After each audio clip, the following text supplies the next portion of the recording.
lot of professional stars bowling with the pros. Picked up $5,300 for the Crisis Center. Some of those celebrities, Jose Canseco bowled with Brian Voss, Tony Nathan, who is in the audience, also bowled, former Dolphin player. And the winner of the first game left the 10 pin, 227 to Mark McDowell's 217. Now he goes against Mark McDowell's buddy named Nathan Terry Jr. There he is. Heat could be a little bit of factor here today, as you alluded to. The temperature is forecasted to be in the 80s, if not there already, and a little bit warm in the building right now. Kappa sticking at the line by Brian Voss. But isn't it pleasant to be in South Florida? Very much so, Chris. The biggest change I've ever seen between the North and the South in all the years I've come down to Florida is just wonderful, and kind of my thoughts go out to everybody in the whole country almost. Now, watch this young man. He really puts some stuff on a bowling ball. If he hits them thin, they will spin.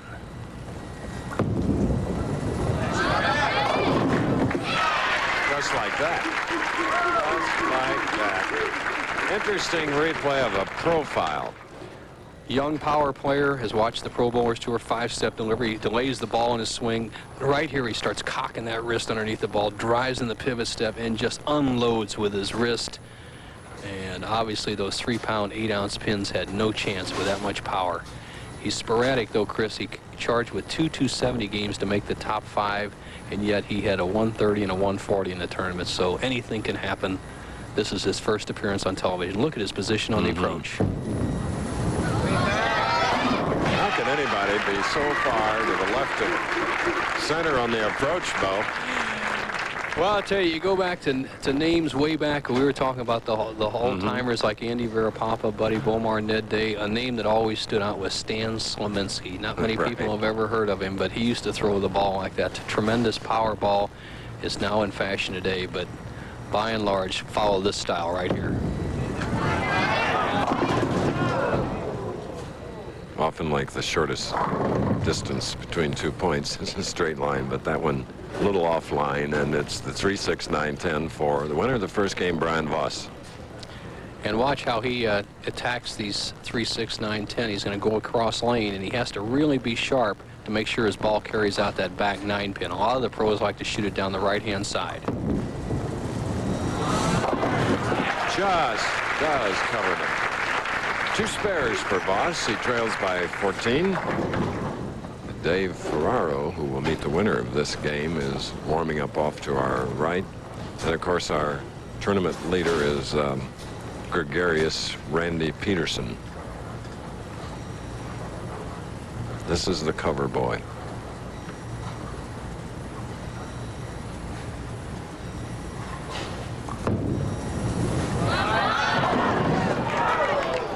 A 4. Looks like he's trying to get fancy. You know, momentum is such a key thing in all sports, and Voss was really keyed up as he defeated Mark McDowell there with a strong finish. And you see the ball drifting slightly high here for Voss. All 3 balls on the first shot have been high in this match, and it's just not quite the speed that he finished the previous match with. He needs to get his momentum back.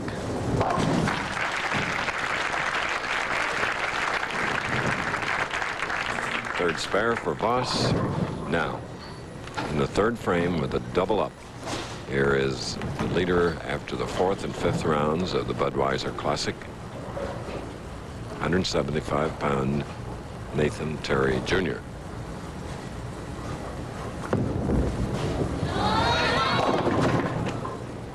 So it's the 2, 4, and 8.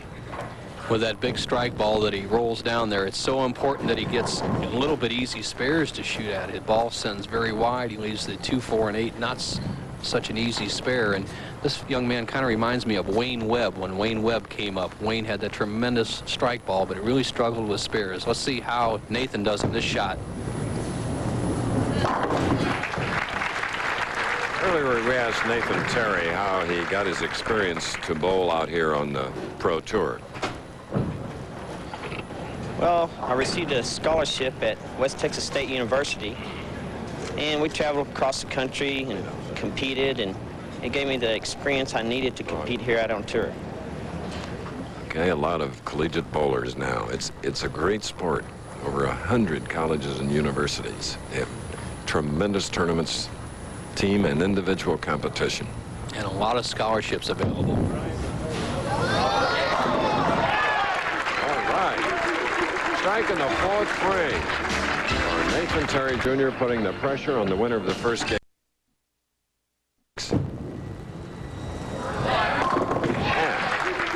Big double for Nathan Terry, increasing his lead to 12. And the reason we bowl through is because we have 90 minutes. That's our time period. And we got to get it all in. And with slow play or a great number of spares, many reasons it is slow play, we have to bowl through in order to bring you a winner. And right now, the leader is Nathan Terry. Jr. leads by 12 pins coming up in the sixth frame. He got on the tour, Chris, by selling shares in himself. 300 people bought $50 shares, so I'm sure he has a lot of rooters in Amarillo, Texas. Oh, with a performance like that, their investment looks sound. Wow. That ball is covering so many boards, it's unbelievable. He's laying the ball down about the 20th board, which is a little bit left to center of the lane, starting it all the way out to about the second board, 18 board belly, and then hooking it back 16 more to the 1-3 pocket. But an unperturbed Brian Voss stands up there ready to challenge.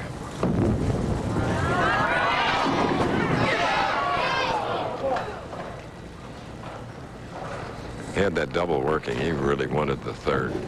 The action of the 2-pin, the third pin on the left-hand part of your screen, is the key pin. It'll go to the sideboard. You'll see the 4-9 split standing. There's the 4-9. The 2 comes back, kicks out the 4, and when you really have it going, the 4 will jump into the 10.